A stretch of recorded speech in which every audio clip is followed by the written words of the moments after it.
Hello বন্ধুরা, আবার চলে এসেছি একটা নতুন ভিডিওর সাথে।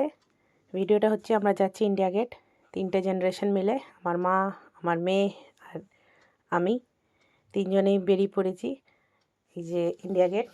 আর ইন্ডিয়া গেটে একরকম মেলা চলছে, দিব্য মেলা, যেটা 12 তারিখ থেকে নিয়ে 22 ডিসেম্বর অবধি, 12 to 22 ডিসেম্বর অবধি দিব্য মেলা চলছে। মেনলি এই যে মেলাটা চলছে, ওটা ডিসেবল বাচ্চাদের বা ডিসেবল লোক যারা আছে ওদেরকে নিয়েই একটু বেশি ফোকাস করা হয়েছে।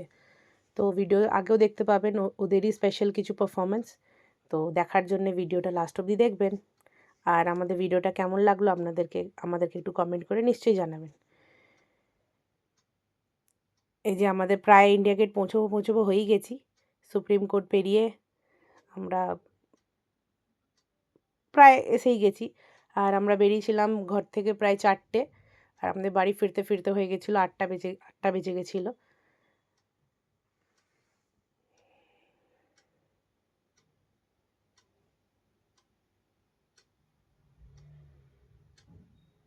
এই দেখুন আমরা ইন্ডিয়া গেটে নেমে পড়েছি।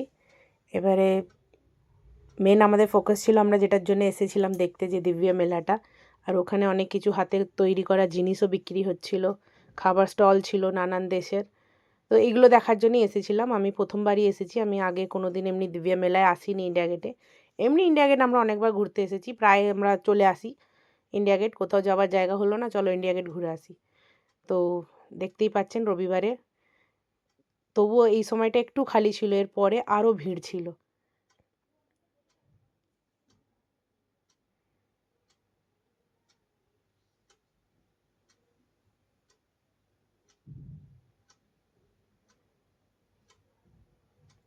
আর ইন্ডিয়া গেটে এখন ওয়ার মেমোরিয়ালও মানে বেনেছে।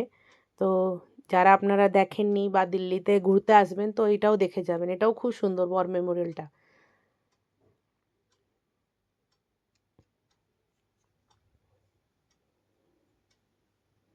এই যে ইন্ডিয়া গেট। আর সেদিনকে রবিবারে ঠান্ডাটা অত বেশি ছিল না, কিন্তু তবু ঠান্ডা ছিল। আর কুয়াশা প্লাস পলিউশন, আপনারা তো জানেন দিল্লিতে এখন পলিউশন আছেই। আর এই দেখুন আমরা চলে এসেছি ওই দিব্য মেলার দিকে। এই যে ও ট্যান্টগুলো করা আছে, ওইখানেই মেলাটা লেগেছে। আর অনেক হাতের জিনিস, অনেক কিছু দেখার জিনিস আছে। এই যে সাথে আমাদের ফটোশ্যুটও একটু হয়েছে।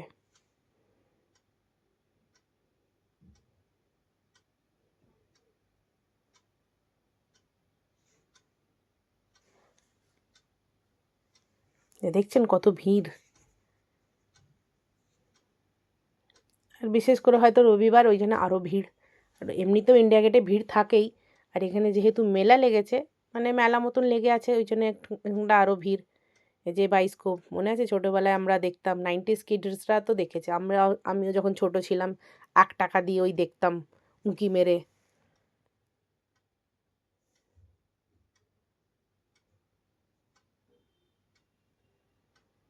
কার্পেট, তারপরে আর্টিফিশিয়াল জুয়েলারিজ, বিড দিয়ে তৈরি জুয়েলারিসগুলো খুব বিক্রি হচ্ছিলো এখানে। তারপরে সেই পঞ্চু টাইপ হয়, ওগুলো একটু আলাদা ধরনের ছিল। পঞ্চু কিন্তু এগুলো সামনে পকেট মতন বানিয়ে এইসবগুলো বিক্রি হচ্ছিলো। তারপরে হাতে পরা, গলায় নানান ধরনের জিনিস, পার্স, ট্রে,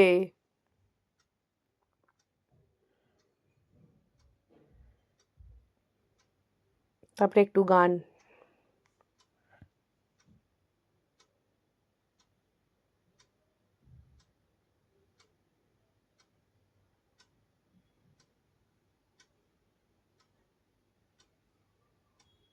তারপরে হ্যাঁ, মশলা জিনিস, চাপাতি, তারপরে হিং, অনেক রকম আয়ুর্বেদিক মশলা, মানে আয়ুর্বেদিক জিনিস আর মশলাও বিক্রি হচ্ছিলো ওখানে। স্যুট, কাশ্মীরি শল, অনেক রকম জিনিস ছিল। তো আজকেই লাস্ট আছে, তো আমরা কালকে দেখছিলাম যে অনেকগুলো স্টল হয়তো কালকেই ওরা তুলে ফেলছিল সন্ধেবেলা যখন আমরা বাপস আসছিলাম।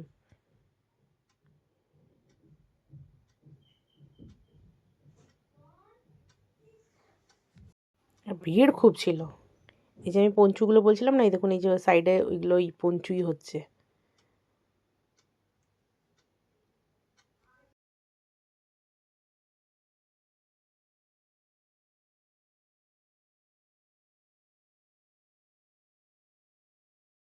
নানা রকম জুয়েলারি। আমরাও দেখছিলাম যদি কিছু পছন্দ হয় তো নেবো। তারপরে দেখুন শাড়ি, এই যে এই শাড়িটা দেখছেন যেটার দিকে আমি আঙুল দেখাচ্ছি, এমনি সেম শাড়ি আমার কাছে আছে। তারপরে রাজস্থানের কিছু জিনিস, আর এই রাজস্থানের জিনিসগুলো, এই যে ডলগুলো, ওগুলো আমাদের ঘরে আছে।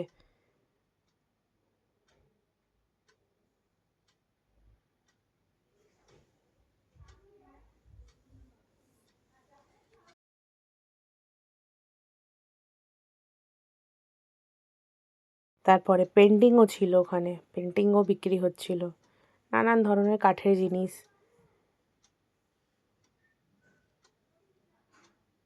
ধূপ, আর এই যে পঞ্চুগুলো আমি বলছিলাম না, পঞ্চু।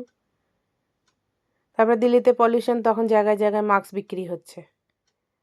তো এখানে শোও হয় বিকালবেলা, মানে এই মেলাটাতে, যেটা আমি আগেও আপনাকে বলেছি যে ডিসেবিলিটি বাচ্চাদের জন্যে শো, মানে ওরা শো করছে। তো ওটাও খুব দারুণ, আপনারা একটু দেখবেন, ওটাও খুব ভালো লাগবে।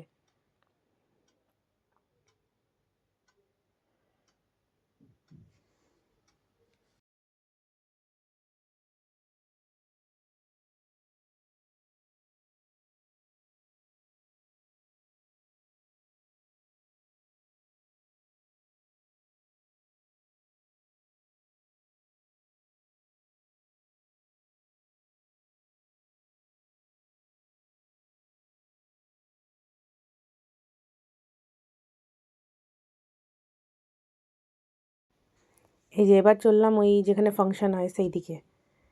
তো পিছনে যে আপনারা দেখতে পাচ্ছেন যে টেন্টটা করা আছে ওইখানে, ওইখানে মানে ফাংশনটা, ওই ডান্স পারফরমেন্সগুলো হচ্ছিল।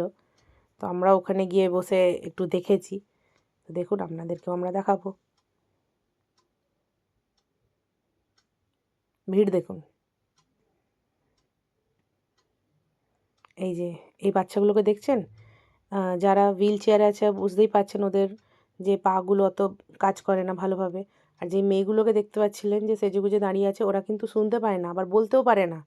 তো ওরা বিনা শুনে, বিনা বলে, বিনা শুনে এত ভালো ডান্স করেছে যে ধারণার বাইরে। আর ওরা ডান্স ইন্ডিয়া ডান্সেও চান্স পেয়েছে, ইন্ডিয়াস গট ট্যালেন্টেও গেছিলো। তারপরে অনেক বাইরে বাইরে দেশে ওরা পারফরমেন্স করে এসেছে। তো ওদের যারা মানে ফাউন্ডার ছিল, উনি বলছিলেন যে ওরা রিসেন্টলি ভিয়েতনামে গিয়ে পারফরমেন্স করে আসছে। আর ওদের টিমটার নাম হচ্ছে VR1। এই যে দেখুন কি সুন্দর এরা নাচ করছে। আর বুঝতেই পারছেন যারা হুইল চেয়ারে আছে তাদের জন্য এটা কত একটা বড় চ্যালেঞ্জ। আর যাই মেয়েগুলোকে দেখতে পাচ্ছেন, এরা শুনতেও পায় না, আবার বলতেও পারে না, কিন্তু পুরো বিটেতে ওরা নাচ করে গেছে বিনা শুনে, বিনা বলে। তো সত্যি খুব ভালো লাগে এমনি দেখে।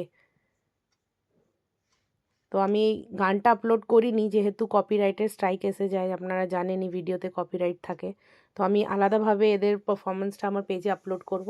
তো তখন আপনারা দেখবেন যে ওরা কী সুন্দর গানেতে ডান্স করেছে।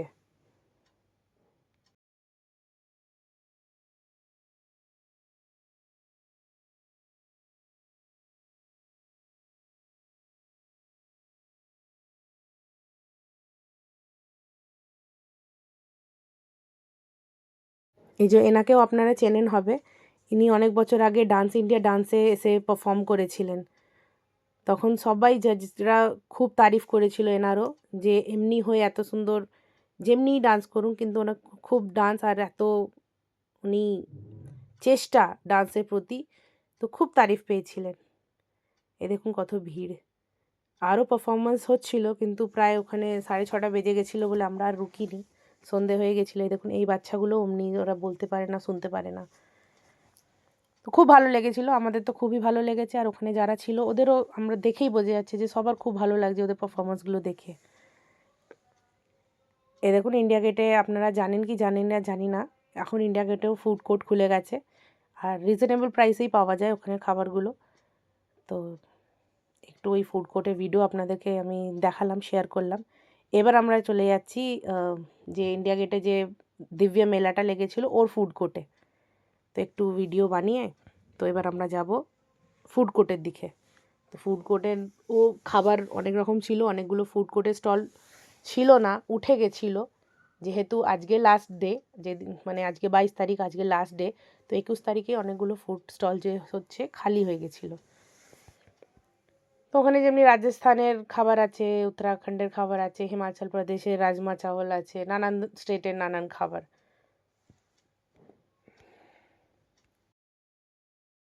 আমরাও এসে গেছিলাম কিছু খাবার দেখবো বলে, মানে খাবো বলে। তো নানান ধরনের নানান খাবার ছিল। তো রাজস্থানের স্টলে একটু আমি দাঁড়িয়েছিলাম, কিন্তু ওখানে সব মিঠা মিঠাই ছিল বেশিরভাগ।